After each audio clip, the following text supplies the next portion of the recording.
With you all. Why are we here today? Perhaps some of us are here out of obligation, being dragged here by a member of their family, like David Motzenbacher, who really doesn't want to be here. For those of you who will try to make this painless, perhaps some of you are here to give homage to a dead dream. A dream of a world where people live with compassion towards each other and live with honesty. But you realize that tomorrow morning you're going back to the real world where people are dispensable and disposable, and you need the tools to be able to navigate that world.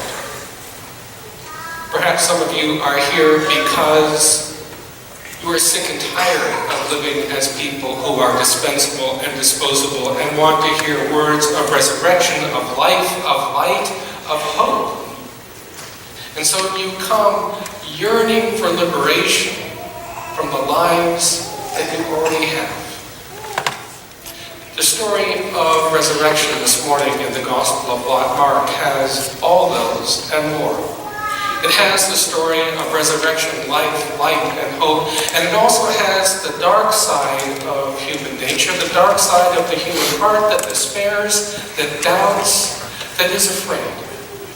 And as we enter into this story this morning, it begins in darkness, the literal darkness of the pre-dawn time, the darkest time of the night when these women are going to the tomb, ostensibly to prepare the body for its final rest.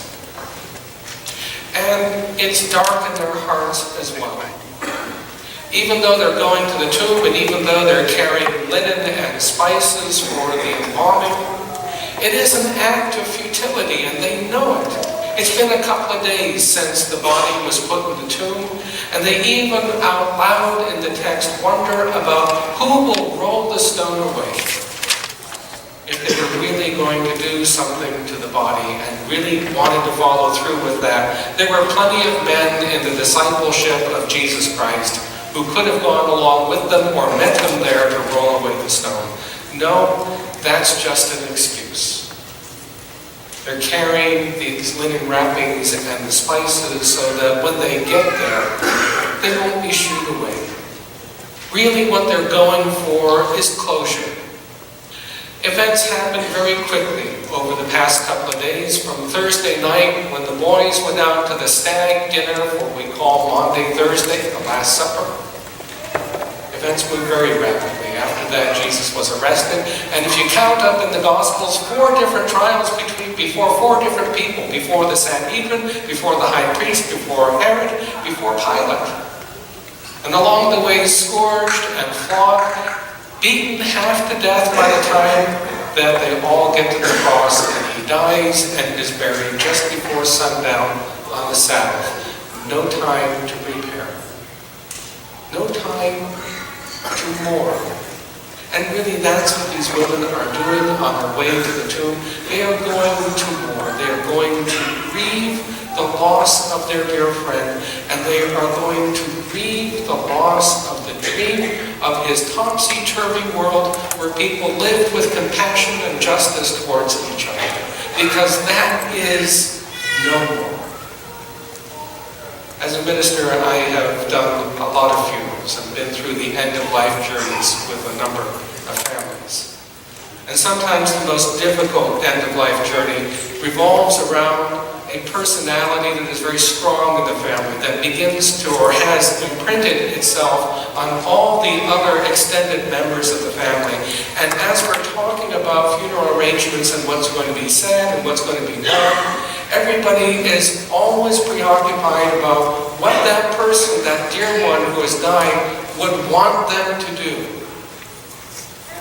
And sooner or later, there is a break in that process where people begin to realize that that cherished person with that large personality and those overarching legacies that they have imprinted on them is dead. And that those legacies, those obligations, no longer have the same kind of force, and they begin to come out of their shells and emerge as people in their own rights. It's a fascinating thing to see this happen to people who are in their 40s and 50s and 60s, for the first time becoming their own people. And I think this is in large part what's going on with the women who are going to the tomb. They have lived under the spell of Jesus. They have bought into his dreams, and they're so big, they have begun to form the pattern of their lives, and now he's dead. And what is there left? And they go not just to say goodbye to Jesus, but to let go of his legacy, to let go of the obligations that he laid on them, to begin to prepare themselves for going back home to their own families in Galilee and picking up their lives and the pieces of their lives as best as they are able. And who can blame them? At the same time in the text, as this darkness around the women persists, there is a growing lightness. 3 times the text says it's morning, the sun was rising, it was getting lighter, so that we would notice it. Around them, the whole landscape is coming to life, and when they get to the tomb, they find to their utter amazement that the stone is not in place, but it is rolled away, and there is a young man there in the tomb. And you know, there's nothing frightening in the text. That it's not written that there is an angel or that the man is sitting there with brilliantly dazzling white clothes, just a white robe, an ordinary white robe, an ordinary young man saying ordinary things. And yet they are struck to the heart in terror because of what the man says. He begins with the classic salvation oracle that we know so well from Hebrew Scripture: fear not.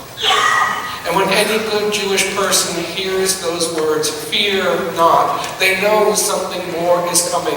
Fear not always precedes an oracle by God that is fantastic, that is wonderful, that is life-giving, that is utterly mind-blowing. Fear not is the signal in the Bible to put on your seatbelts and strap on your crash helmets, because life is about to change radically. The announcement is, he is risen. He is not here. He is gone ahead. And I think the women are not so much afraid of that encounter as much as they realize that the obligations that they had come to let go of have in turn come back at them and seize them even more strongly. That the obligations of discipleship that Jesus laid on them are not dissolved, but are reinforced even more greatly. Jesus is alive, and that topsy-turvy world of living is still alive. And why is that so threatening to them?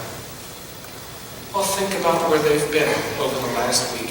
They have seen Jesus and his topsy-turvy way of thinking, of being compassionate, of seeking simple justice for his people, come up hard against the Jewish leaders who are corrupt and exploitative.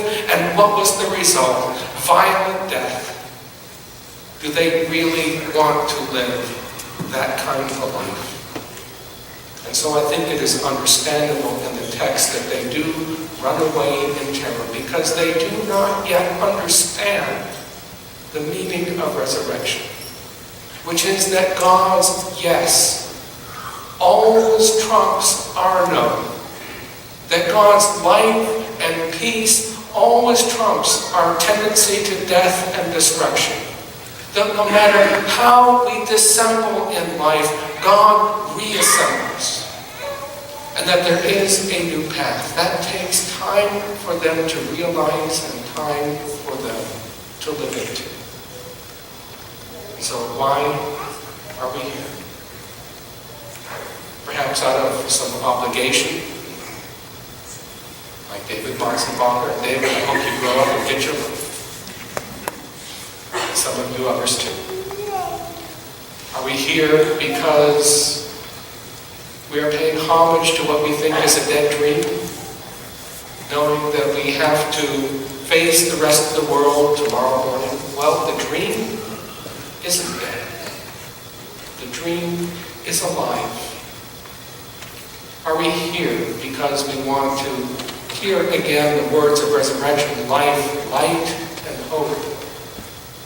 Are we here because we so want the courage to hear the words, fear not, to know that Christ is risen, to know that Christ goes ahead of us on our journey, to know that Christ goes beside of us on our journey and gives us the ability to walk that path that really can change the world. Because that's what resurrection really means. To stand up again over and against that which has laid us low, and to live life with courage and passion and compassion, and create around us that world of simple justice where everyone lives with human dignity. That's Jesus' dream, and that's his world turned upside down.